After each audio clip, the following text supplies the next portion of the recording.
Greetings, you've landed at the VUC, IP Communications and VoIP community. We would like to thank Simwood.com for their support. Simwood can turn you as a developer into a telco. Our hosted PBX is from OnSIP.com, and you can go to GetOnSIP.com for a URL people can click to call you. We've been privileged over the last 5 years to be using the best conference bridge on the planet. Yes, I'm talking about ZipDX.com, full color, full featured, full HD conference bridge. Our website, vuc.me on the webs, hosted by Bluehost.com. And our worldwide local rate dial-ins are from Voxbone.com. And welcome everybody to VUC 603. But before we get into that, we'd like to shout out to our friends at Digium, who are hosting their annual Astricon, the Asterisk, the first day with the new lips. Conference and Expo, September 27th, 29th, Renaissance Glendale Hotel. Pretty much anybody you've heard, or most of the people you've heard on VUC at one point or another, will probably be there. Certainly people who are there, who are here commonly. And you might even see Fred, who might bring you a giant cookie. So shout out to Fred. And now, Randy and crew. That would be great if Fred was bringing a bunch of cookies. He did that he sent them last time I was at Astricon. So yeah, also let me mention that Astricon is not only about Digium and their products. So you're going to meet a lot of people there, a lot of people who are interested, but not necessarily in that universe, and mainly also people who are into Kamayo, FreeSwitch, and all the rest. So it is not limited to Asterisk. You don't have to have Asterisk or run it or own any equipment. I was going to talk briefly about an app that I bought last week, but before I do, I want to mention something interesting to you, I think, which is the EFF. You can go to EFF.org. We don't believe that slide. We actually did already contribute in 2016. I just didn't update the graphic. The EFF is now suing the U.S. government about the DCMA, the DMs, whatever it is, Millennium Copyright Act, so that you could reverse engineer the code in your tractor or your router or whatever. Because right now, the DMCA or DCMA, whichever it is, prohibits that. So they're suing them on all of our behalf, and I think that's a great thing. It's not just the reverse engineering, though, is it? It's also copying. You're right. It's also copying your own DVDs that you bought, and all of the rest. Anything else I'm forgetting? Yeah, so just circumventing any form of copy protection is illegal under DCMA. Of stuff that you own legally and paid for. Let's be clear there. So yeah, I think the technical way of stating that is that sucks. So anyway, there's that. And I wanted to give a shout out to Kush, who is a developer that many of you have probably heard of. This is an Android product called, and he said that while he's trying to look for a better, there we go, Android app called Vysor, V-Y-S-O-R. Just type that into Google and you'll land on it. And what it does is it connects your Android phone to any other, by USB to another platform, Windows, presumably Linux, although I haven't tried it, and OS X. And one of the things it does is it's actually for debugging and troubleshooting, but one of the great things it can do is you can use a real keyboard on your Android phone. So it's very handy. It's very simple to use. I was going to do a quick demo of it, but actually it's a little too complicated to do that. The PC or Mac or Linux side is a Chrome extension, a Chrome app. So it's very simple, assuming you use Chrome, to put that together. This said, I'm going to throw it over to Mr. James Bodie because he's going to talk about a couple of things that he's discovered and is going to be playing with during vacation. Indeed, he said taking a mighty swig of tea. I've got a number of toys here, and I can't remember which one we were going to look at first. Arrived in the post earlier this week, a couple of these little boxes marked chip, and inside are these things.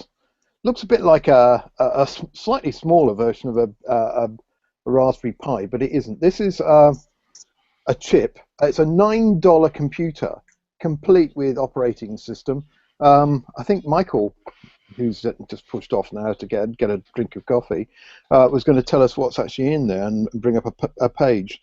I bought these about 3 months ago on Kickstarter or something like that, and I'd completely forgotten that they were going to turn up, but they turned up, and I took this one, plugged it into a TV. As you can see, the interface here has got composite video and left and right stereo. I plugged in a little there you are at the bottom, Bluetooth USB dongle to run this keyboard and mouse, which actually cost more than the computer, I hasten to add. And away it went. It's got a graphical operating system, got web browser, all kinds of programming tools, all kinds of bits and pieces on there, and I was hugely impressed by it. So yeah, that's the chip. And they really are $9 a pop, including postage. I can't believe how powerful that is. The whole thing's designed to, you can probably see across the top there, it's got these kind of headers that you can put shields or daughter boards on top of there. This one is clearly using composite video, but you can get an HDMI board that sits on top. Also, you can take these things and you can plug them into other devices. The back has got this kind of plastic covering on so you don't short things out. And so you can plug that module into other things to power them. What else have we got? Oh yeah, and it's got Wi-Fi and it's got Bluetooth built in, and I think it's a gig of RAM or 500K. I can't remember. That's a chip. That's a toy. And how much was that? That was $9 each. So I bought 2 of them for $18, and they come in a little box like this. And what do you intend to do with them? I haven't got the foggiest idea yet. But you know, it's a shiny object, and I kind of went for it. Wasn't there an announcement last week, a couple of days ago, about a $5 Raspberry Pi iteration now? Yeah, it's £5. I got one of those as well. £5. Looking at here somewhere, but I don't know where it is. So called the Raspberry Pi Zero, and it effectively it's a Raspberry Pi without all the connectivity. So you have to add your various bits of connectivity, but it's useful for embedded modules and other such things. And maybe somebody wants to connect a bunch of them together. Hey, James and Andy, while you're here, quick query on Brexit. Out of curiosity, do you see, this is going to be a hard one though, do you see a near future change in all of the things that concern us and people that might be listening, like VoIP, like video, like conferencing, like telecom? I mean, are there things that are obviously going to be a big thunderstorm in the near future, or is nothing going to change? Well, not in the immediate near future. I mean, the new Prime Minister, Theresa May, has made it quite clear that she's not going to be rushing into any kind of Brexit until all the details are known and negotiated properly. So it could be 2 years before we actually exit from the EU. The important thing is to get it right. So there's going to be no kind of rushing out and just slamming the door. The only thing I can think of that might change is that there's now European legislation which effectively takes away mobile phone roaming. So within Europe, it'll be flat rate, normal charges, in a similar sort of way to the way you roam across the United States for a regulated price. And if Britain is not in the EU, perhaps it might cost slightly more to roam, perhaps, but that's the only one I can think of. And looks like Michael has picked up the page, the chip page. Let's look at that. It's in focus now. Yeah, the thing that's, can you go down a bit, because there we are. So that's the chip board against a banana for scaling. That's interesting. And yeah, the thing that it plugs into. Oh, here are the specs. Keep going down a bit more, Michael. So I've got the I think specification. I think it's the chip was I think it was a Rock chip, which is an ARM design. Yeah, R8 processor. It's got 4 gigs of high-speed storage, and that's ready on board, so you don't need an SD card.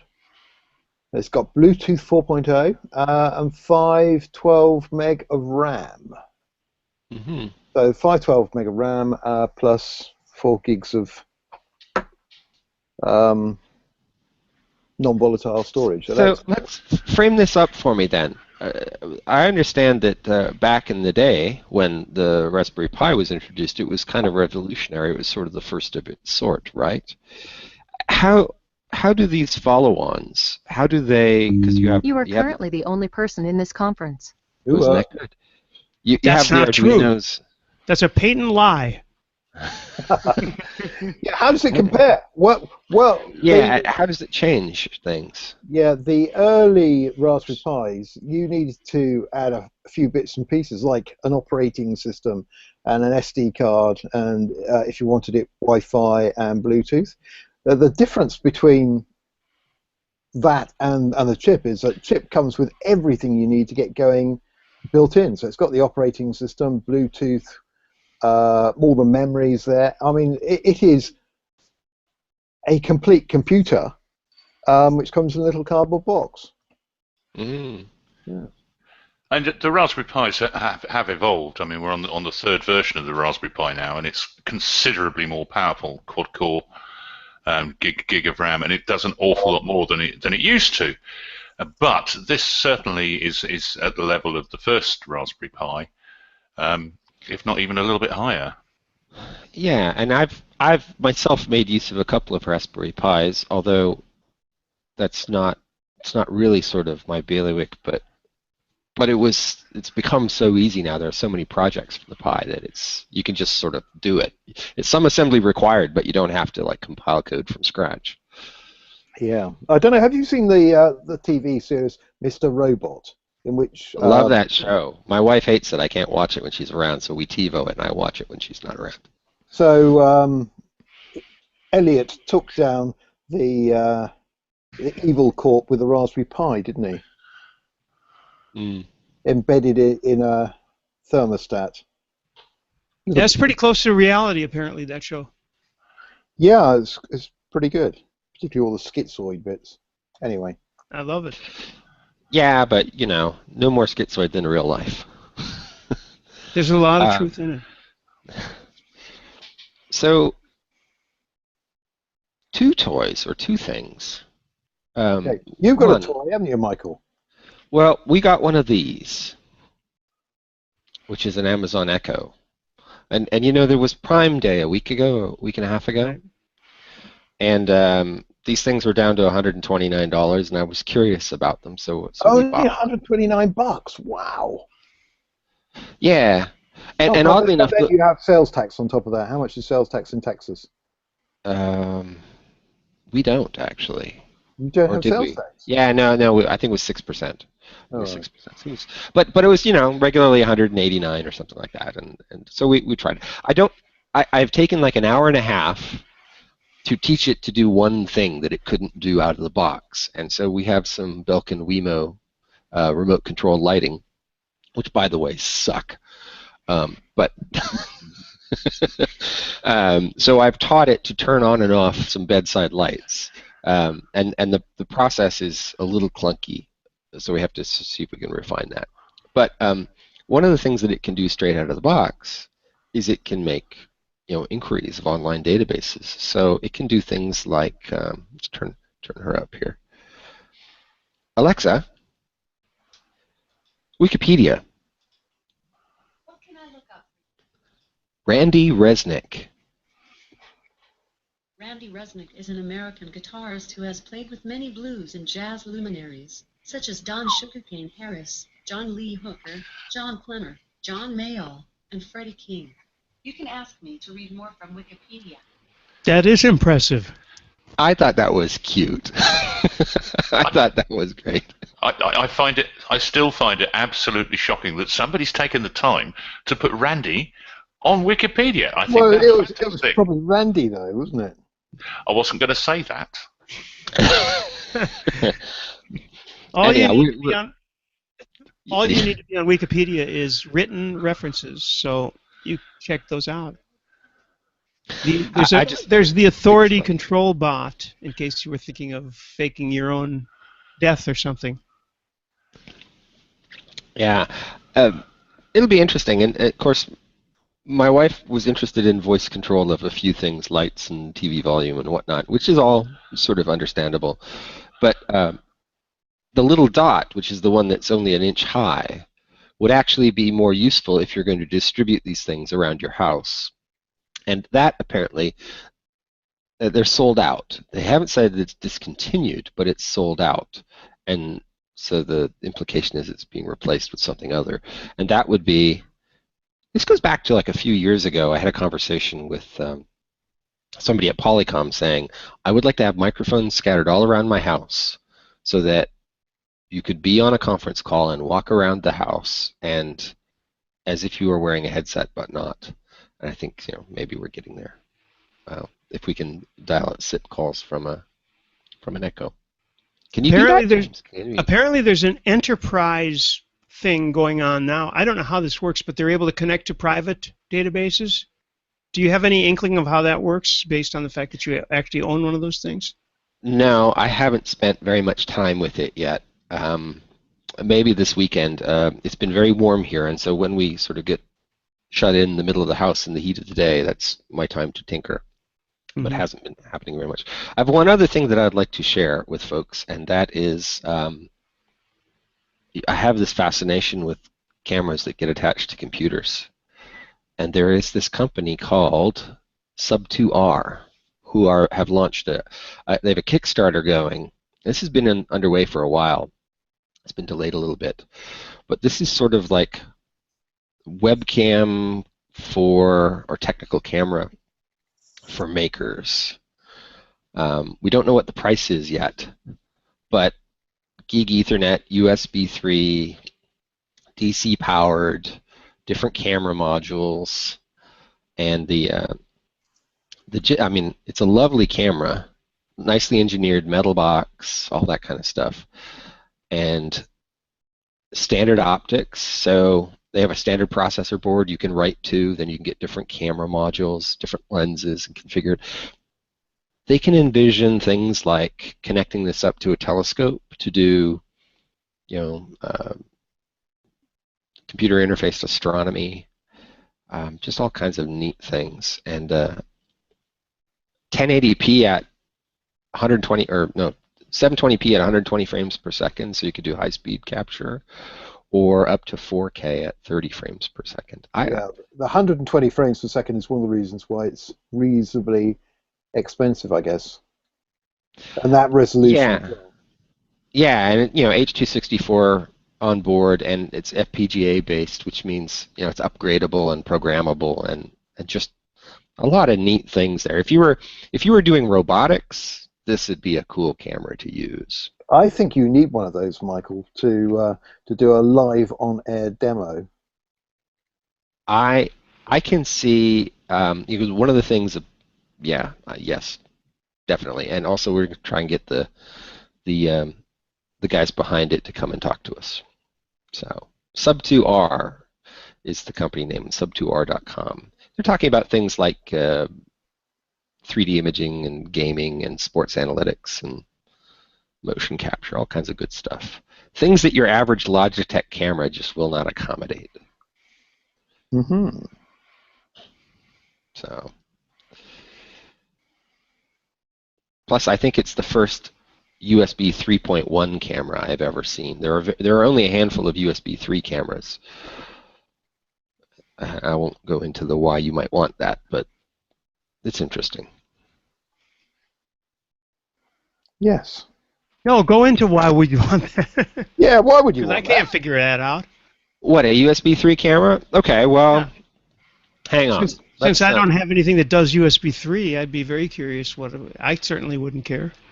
But well, you only need a computer made in the last 2 years to have something that does USB 3. No, because You're right. You're right. That- I was going to say all my Macs have been they're a little bit older than that, and Apple for some reason didn't embrace USB 3. I don't know why, because they had maybe competed with. Well, they have FireWire. now.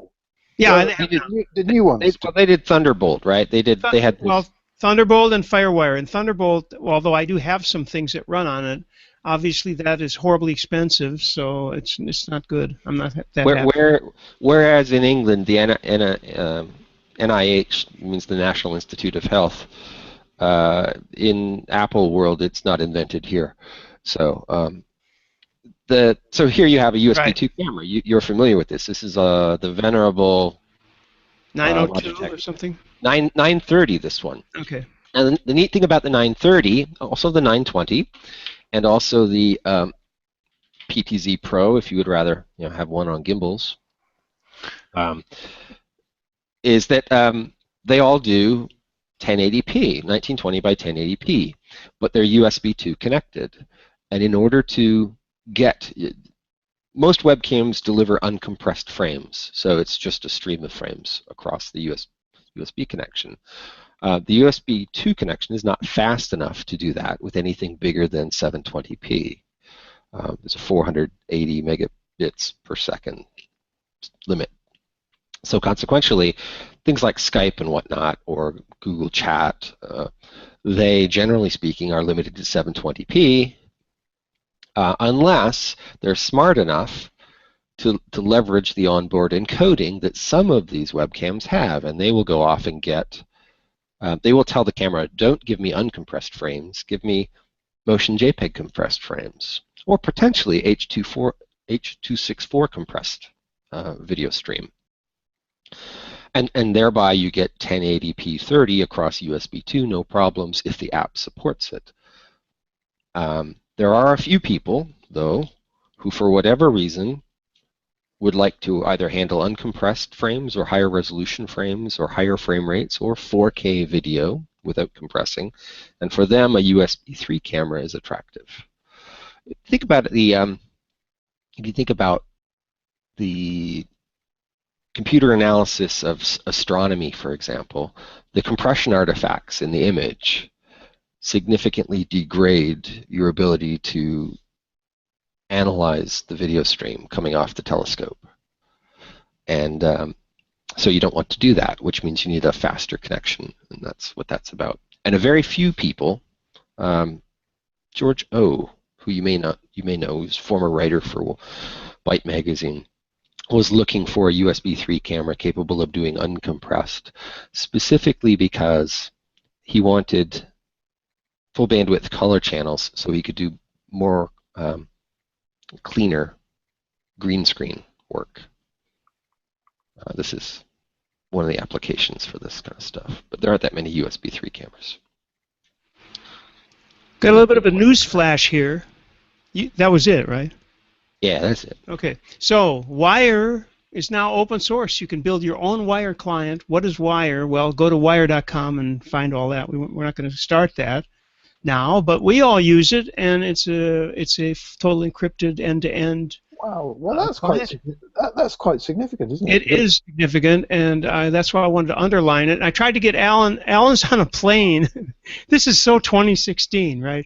So well, he's always on a plane on a Friday, isn't he? Well, he would be, of course, but so is everybody else apparently in Berlin, because they're all at that IETF meeting, and in fact, there was a whole bunch of great people that we could have had on today, but we have other great people on today. Anyway, here's Alan, although I don't think he's looked like that for the past 10 or 15 years, actually.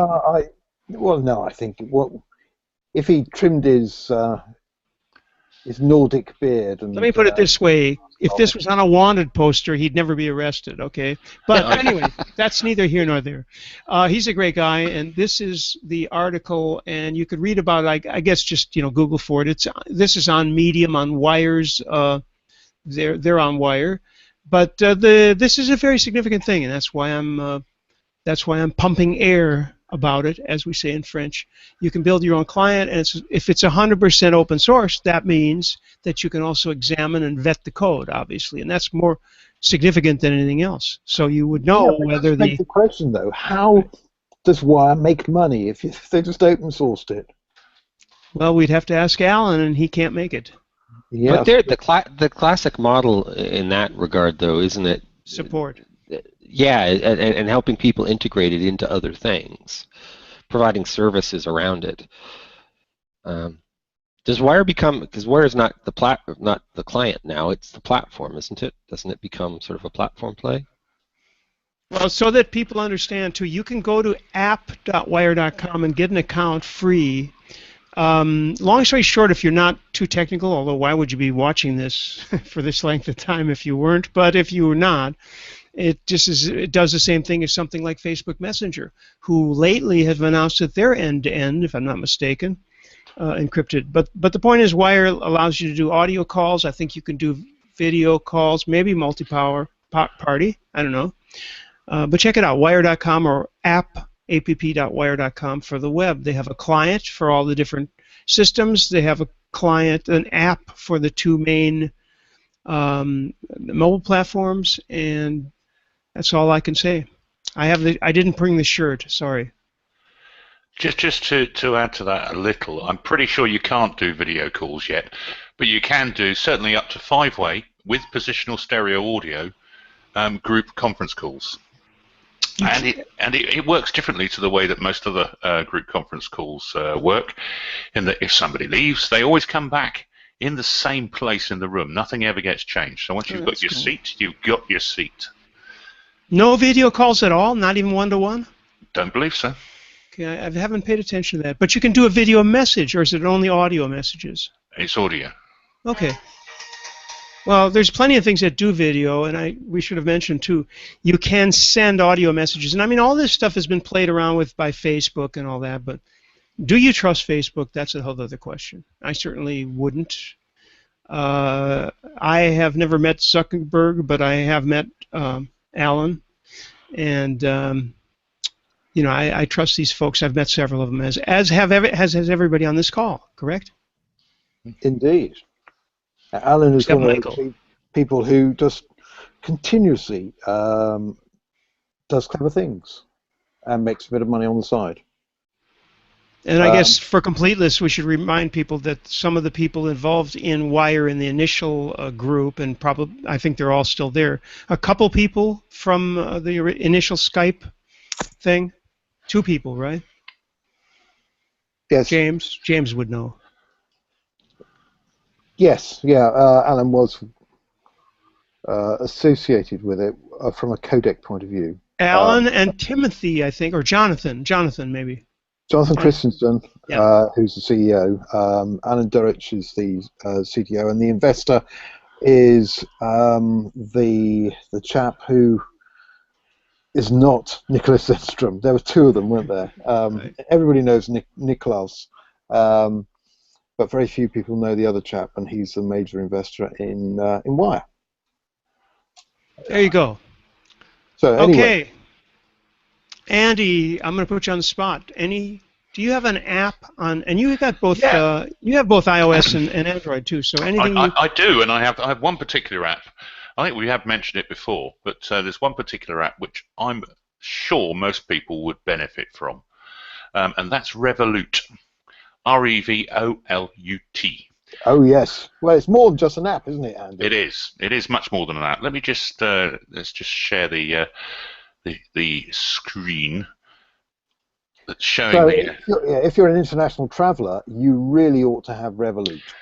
Well, just to give an example, I mean, my middle son actually has my Revolut card at the second. He's in Frankfurt in Germany, so he has to convert pounds to euros and back again. And the really good thing about Revolut is that the rate you get and it's an instantaneous transfer. You can load it up from a bank account or a credit card, and just transfer it, and there are no charges. Other than, of course, a small charge in terms of rates. But the rates you get are excellent. They're really, really good. And they vary in real time, don't they? And so you can watch the exchange rate just going up and down in real time. So if you time it right, you can actually just play the exchange market. Well, Had I thought about it properly, should have loaded up in euros prior to the Brexit vote, and converted them back to pounds. But I didn't think about it. But it's so quick and easy, and it definitely saves you somewhere between 5 to 7% on the transfers, because there's no fixed charge, there's no additional charge from your bank or anything. So it's just a case of whatever the exchange rate is that Revolut tells you, that's what you get. Oh, well, you didn't make it clear that it comes with a MasterCard as well. So you get a proper debit card as well. So wait a minute. I think this is merging into my question, which was, Andy, you said how you feed it by putting your credit card on it, and what you're saying, James, I think, is that your child or whoever you want to send money to gets the card, and that is where the output of the money is, right? In other words, that's the balance. You can either use it in a shop or restaurant as a normal credit debit card, or alternatively, you can take the thing, stuff it in an ATM, and get cash out. Right. And normally, international withdrawals get charged a big lump of commission. Transaction charges, The transaction charges, and they give you a really rubbishy exchange rate. Right. With Revolut, you don't get that. There's no charge, and you get a good exchange rate. And the other thing about it is that you can keep funds in multiple accounts. I think it's up to about 40 different currencies now. And you can dynamically switch them between the different accounts at whatever the current exchange rate is using the app on your phone. Yeah, I believe you can actually add extra currency. It comes with a default set, or mine came with a default set of pounds, dollars, and euros, which is generally what most people would want to use. But at the same time, I think you can dynamically add different currencies. So if you want to go over Japan or something, you just add yen. You know, it's not difficult to do, and you always get a really good rate. So that's really the thing that has gotten me most recently. It's certainly extremely useful, and it definitely saves you money. It certainly does. Sounds good. You know what? There's a bunch of activity in IRC nobody has commented on because you don't have your vector clients apparently in front of you. Well, I do. And according to this, but I don't. It says here, encryptedwire.com says that they have encrypted voice and video. It's true that I haven't ever looked for their video. High definition calls, best in class quality, which is true. We've tested them. Yeah, use a GoPus. It says yeah, right, and it says traffic 1-to-1 a group, but it says group calls. Where did I see this? 128 people. Oh, group conversations. No, they're talking about text though, right? Yeah. Okay. Music and sketches. Yeah, we didn't say that. You can do sketches and you can send encrypted voice and video. Now, video. I'm trying to think if we. I'm pretty sure the video is not yet there.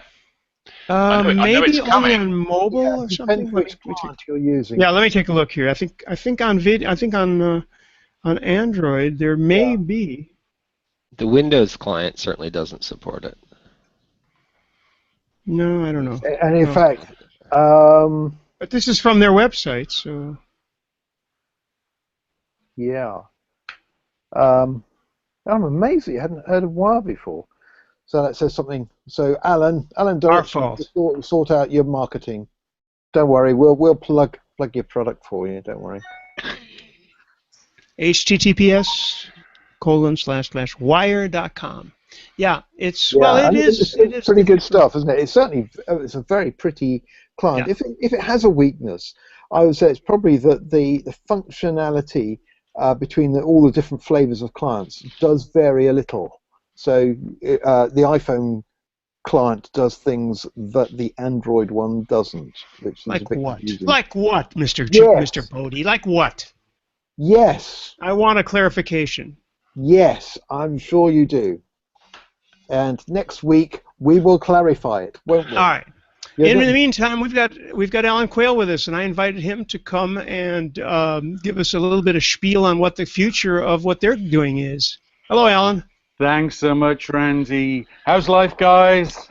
It's great. Good. Are you practicing for Father Christmas? You getting ready?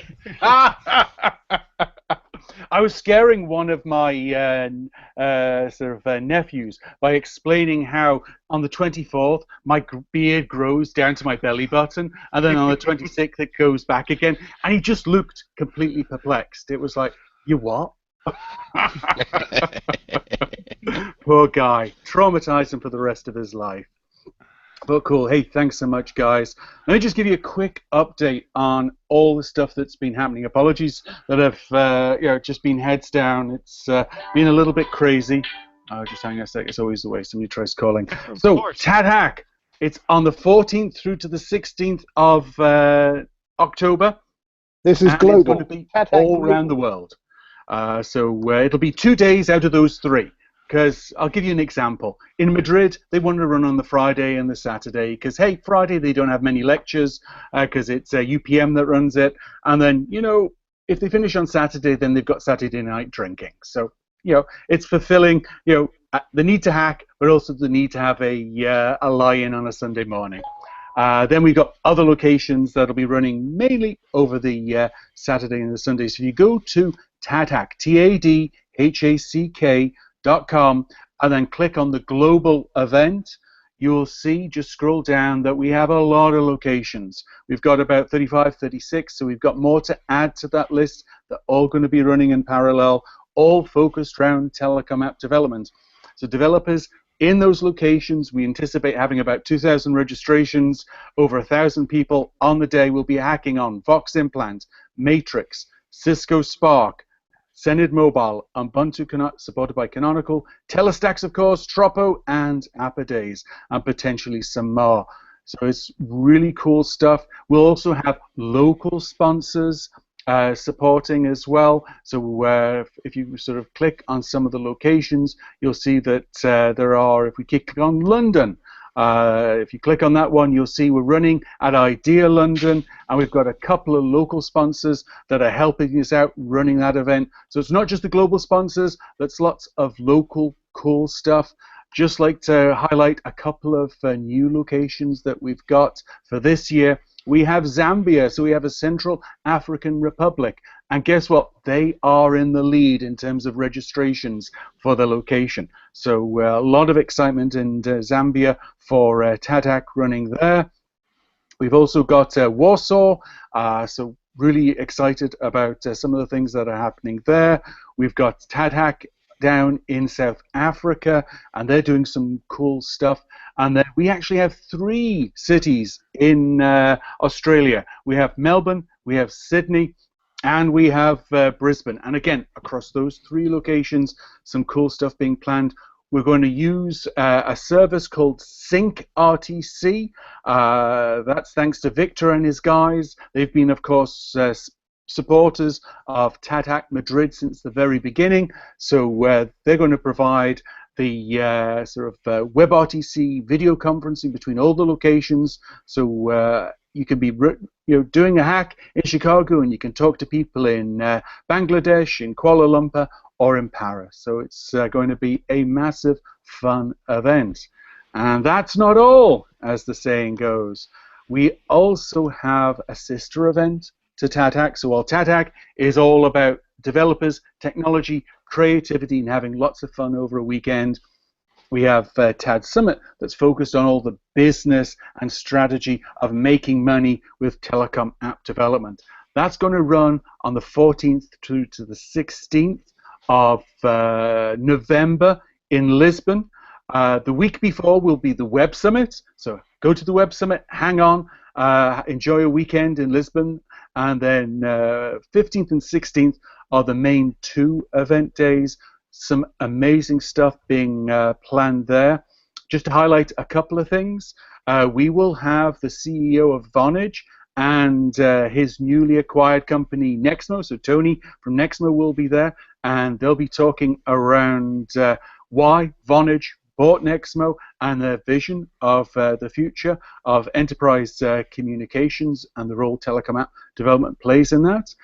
Somebody we've known and has been part of TADHack for a long time now, Chad Hart, has recently joined Voxbone. Voxbone will be a sponsor. They'll be sharing their experiences in this space and also sharing some exciting news on where they're taking the company.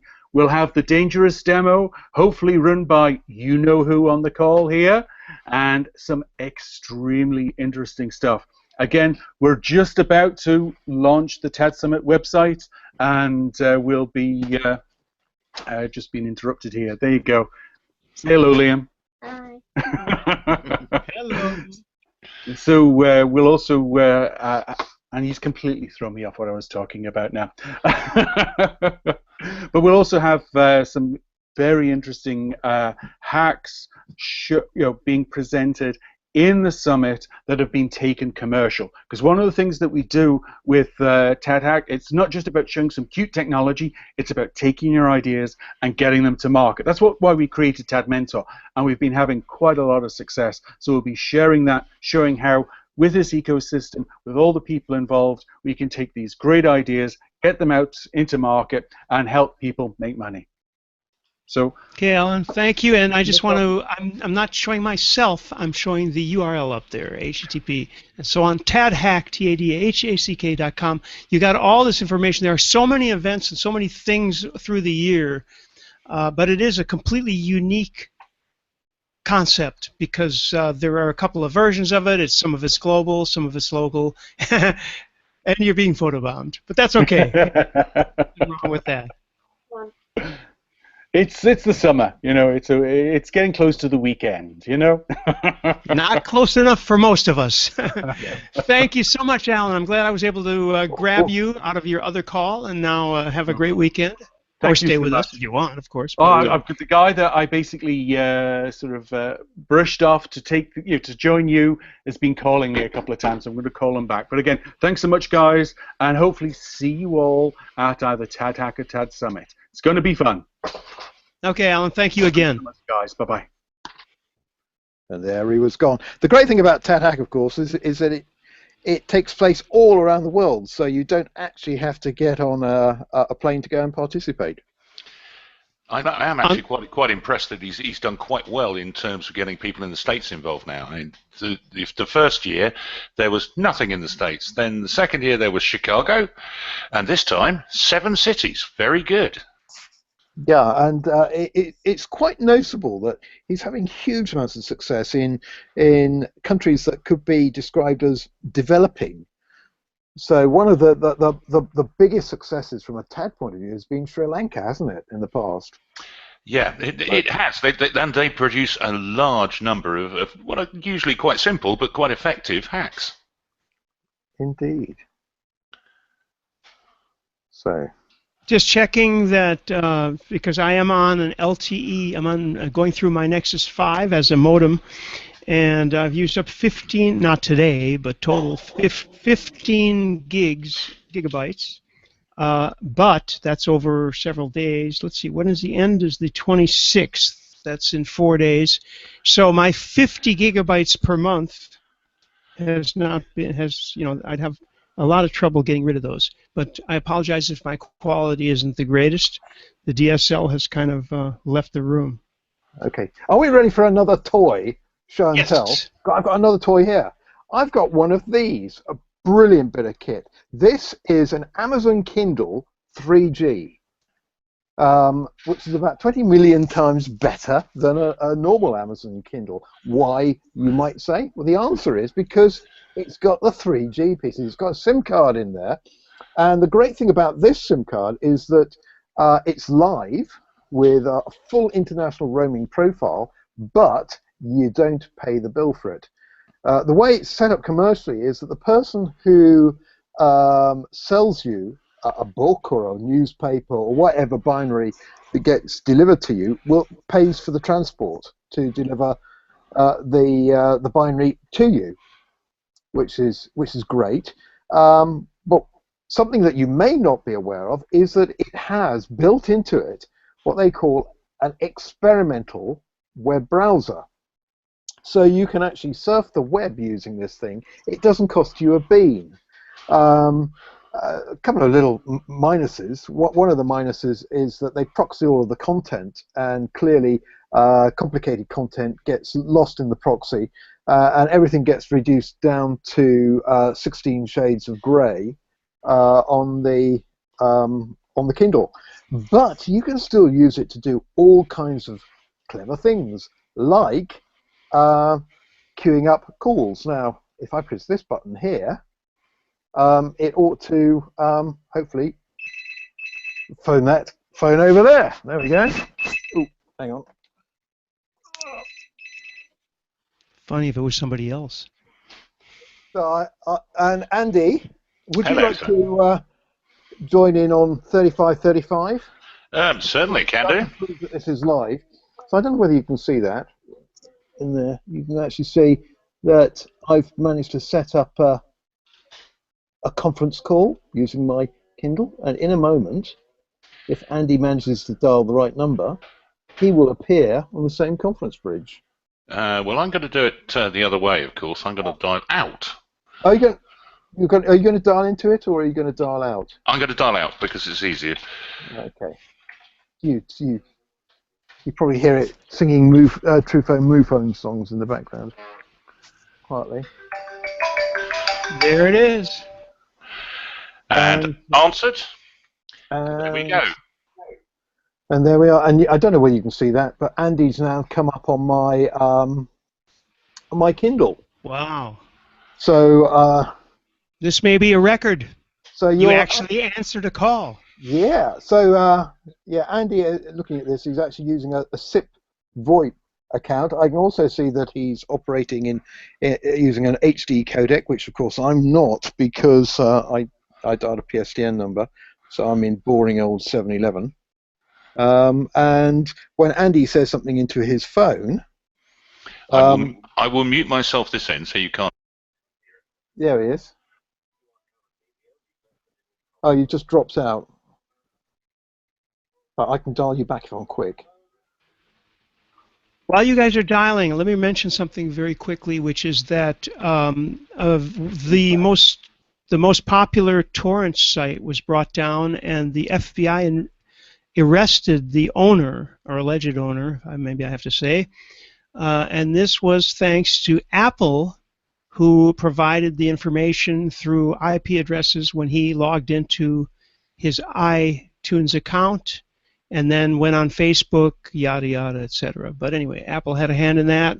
Interesting that they couldn't help the FBI solve the terrorism phone thing, but they were happy enough to allow somebody to go to prison for a long time who was doing the They tour. must be doing something against Apple then, I suppose.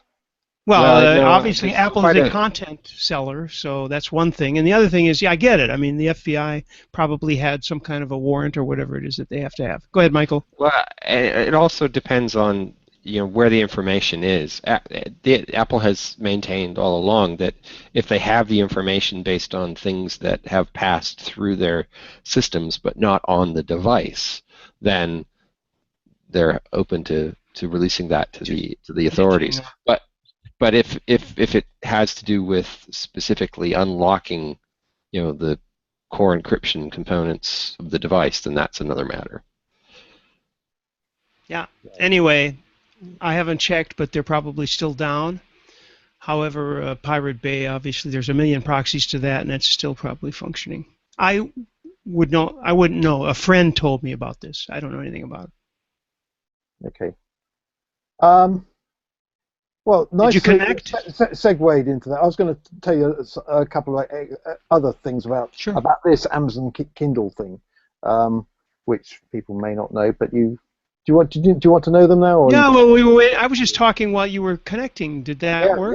Well, he reconnected as soon as you got 3 words into your first sentence. So Andy's on there now. So if you say something, Andy, over the conference bridge, you might hear it in the background. I don't know where you heard that, but that's... Yeah, we heard it. We heard it. Andy, on a conference call set up on an Amazon Kindle. And you can also do things like sending PDF documents for free to these things. If I was a terrorist, I think could be a... Oh, and he's cleared down, and I'll clear down as well. Oh. It could be a really good way of communicating, actually, because you have a totally anonymous... So glad that you have brought that forth. Well, yeah, it's just a random thought. which is not connected with anybody, and so you can use it to send documents and plans and emails and things without any audit trail, really. But, James, here's what I don't understand on this. The WhisperNet thing, there already was an Amazon Kindle that was international WhisperNet, was there not, or am I missing something? WhisperNet is the 3G.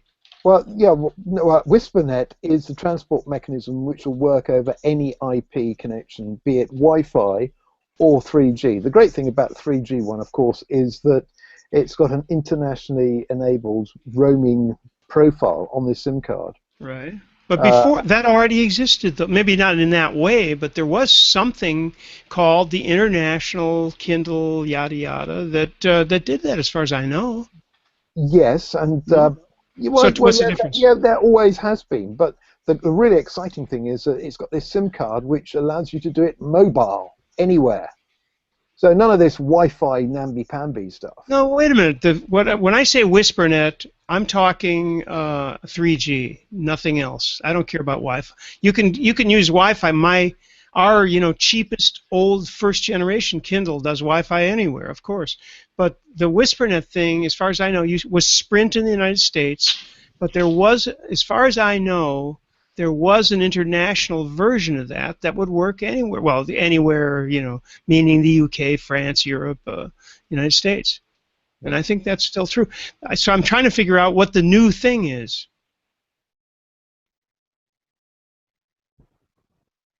I don't know. I thought I blew you away for a second. Sorry. Yeah. Well, yeah, I'm just stunned, really. And Andy asked me a question. The answer, Andy, is don't worry about that. The number is a disposable one. If you look at it, it's not my home phone number. Oh, that, yeah. Okay.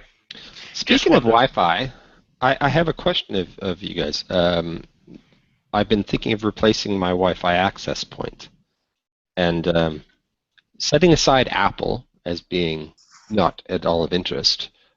Any particular recommendations? Yes, strange you should mention that. I would recommend one of these. This is a MikroTik router board with Wi-Fi embedded in it. It is one of the most incredibly powerful routers with really very powerful and very efficient Wi-Fi plugged on the back. This little thing here is actually an LED screen, so that you can actually talk to it without and get all kinds of information off it without having to SSH into it or whatever. And these cost less than about $100, believe it or not. Incredibly flexible. The router I don't need. I actually would prefer to not have. Just the access point is what I'm looking for. But we have N-type. We have a Ubiquiti N-type that has been quite good, excepting that coverage is slightly less than ideal in one part of the property. And I saw Ubiquiti had a new release of something. It's sort of like they've scaled back their enterprise stuff for residential use, and it's only just becoming available now. Oh yes, yeah, I saw that. What was it called? The new Ubiquiti thing. I don't know, but it had a name, didn't it? Yeah, and it's I've sort of instantly forgotten. Yeah, I looked at it earlier in the week. What's it called? And the Ars Technica guys, one of whom lives here in Houston, did a really good review of it. Well, it's time to get the final things happening, and I've got a URL here. Patrick contacted me last week through a rather indirect way. I got a notification from Vector, which is interesting, and he wanted to know, oops, we're missing part of that. He wanted to know how we could announce, and so I added this to our site, but I'm going to tell you now that it's kazoocon.com, KAZOOCON.com. They're doing a thing October 17th and 18th. We've had the guys from Kazoo on and 2600 Hertz. Just a quick shout out, nothing further, but that's happening in October, and that's in San Francisco. So what else? Final announcements from James, Andy. Go ahead, James. Yeah, it's the Ubiquiti Amplify There you go. And the unique thing about this is it converts the whole house into a Wi-Fi mesh. There we go. That's what it looks like. It does meshing as well as other things, and the whole thing is made incredibly simple so that anybody can set one up at home. It too is a router, but it needn't be. It can be set into a bridge mode. Yeah, it comes in 3 flavors: a standard, long range, which it's the same as the standard but with slightly more power, and then there's an HD version which has more antennas, more bits and pieces. So list prices for the standard $199, long range $299, and the HD $349. Release date in North America 20th of July. Yeah, just this week. The fellow who wrote this for Ars Technica lives in Houston and is quite a good reporter, in my opinion. And $199 seems approachable. And the thing that isn't really obvious is the little upright things, the tall things, are actually they plug into a wall outlet, and they are, you think of them as being repeaters. They're separate modules. The square one is the main one, and then the others. So you can put, one in the center of the house, one in the front, one in the back where I am. Maybe have whole house coverage. And do they use home plug over the house wiring as well to do the meshing, or is it just purely wireless? It's purely wireless. It seems to be backhauled over a different radio. The one thing that I read that was quite interesting is there's a setting where you can have the system prefer to connect to the main one, and only if service is quite a bit better, connect to one of the repeaters. Well, that's interesting. So it has dedicated apps on both iOS and Google Android to control these things. Yep. And so the first thing it does when you turn it on is it prompts you. He's got a clip here. If you look at this little image, it prompts you to go to the App Store and download the app, and then you configure it. It kind of in much the same way that you configure a lot of things these days, like the Alexa. You drop your phone off your local Wi-Fi and connect to the device directly, and then configure it to do whatever you want, which in my case would be turning off the routing mode, putting in a hard IP address, or setting it up to be on my subnet. Yeah, the only problem for us Europeans is that the little radio modules appear to come with those silly little 110 volt flat pin plugs on the end. Yeah, and it's only been released in the U.S., so it's not perhaps Oh, there's a frequency problem maybe too, or an approval of some kind, right? Radio problem. No, I think that it is selectable. If you go down, there are screenshots, and it's screenshot number 5 shows the wireless configuration. So you choose which country you're in and which bands you can use. It clearly uses both 2.4 and 5 gig bands. Yeah. And the router steering is where you tell it to prefer the main one versus one of the repeaters. But one of the differences in the UK has always been, way before Brexit, that they had their own outlet that was neither a European or American. But it's the same one that gets used in places like Australia, not Australia, Hong Kong. The colonies, Iran. Sure, the colonies. Yeah. And you look at a UK 13 amp plug, and you just know that that's not going to fail on you. It has a feeling. I'm just looking for one around here. Yeah, no, they're definitely strong. Anybody else have any final thing? We are exactly 1 hour from when we started, which is a great time to quit the all-public thing. Yes, all you people on IRC and Vector, you must have the odd question. And hello to you too, Mr. Hello. Fred had a question, but it was answered right when he was typing it. So see how good we are? Yeah, we're linked. Yeah, I've got a question for all of you people in the United States. How is it that the United States ended up being the global superpower and put men on the moon, be the richest nation on Earth, and yet has 110 volts AC? I can't work out that one really. I mean, It is odd. How But you realize that they had 25 hertz too at one time in the 20s or 30s. Yeah, Think about that.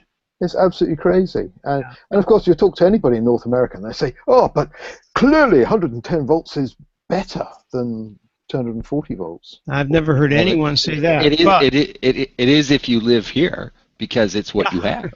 That's true. Well, I just think, I mean, how much power must get lost in resistive losses in North America unnecessarily? Yeah, it's called the electoral process, resistive losses. But what's good is that nowadays more and more when you buy something, it's 100 to 250 volts, 50 to 60 cycles. So, I really hated the day when actual adapters were only 110 or only 220. That was awful. And nowadays, I love these things, and I had these things here where you get you get the brick, and then you get the little tips, and it comes with a bag of tips, and I can carry it wherever I want. Yeah, and it's American today, but it's French tomorrow, and that's right. And then you lose your tips, don't you? Like me. Well, there's another one that just has cables that plug in. The standard TV set, any two-prong cable will plug into it, and that's what I have on my musical stuff. I like the way Apple do it, actually, when they have tips, but they also have cables as well, and they're all totally interchangeable. Good old Apple. Anyway, with that, on that bombshell, that's not me. And I have a bunch of messages from people going, I'm sorry, I can't join. I'm on a plane. I'm at the airport. But we made our announcements. We made our peace with everybody, and I think we're going to go ahead and go on to the mature audiences version, unless anyone has a reason why we shouldn't. Okay, and next week, are we going to be doing another reasonably random open show? Because Not sure. We ought to invite people who have something interesting that they can demonstrate in 3 minutes. Absolutely. To come on and give us some dangerous demos. Well, I have one thing I could demonstrate in 3 minutes, but I don't think you'd want to see it in video. No, I don't think we will. Now! Definitely not. Thank you very much, ladies and gentlemen. I'll be here all week. Okay. No, you know what? Next week I will be in California. Yeah. So I will be a whole different person with having coffee like Michael instead of the other. Munich, Fred is... all right, let me cut this off and we'll talk after. Thanks, everybody. This whole thing is thanks to you and yours. Good night, Mrs. Haversham, or whatever that is.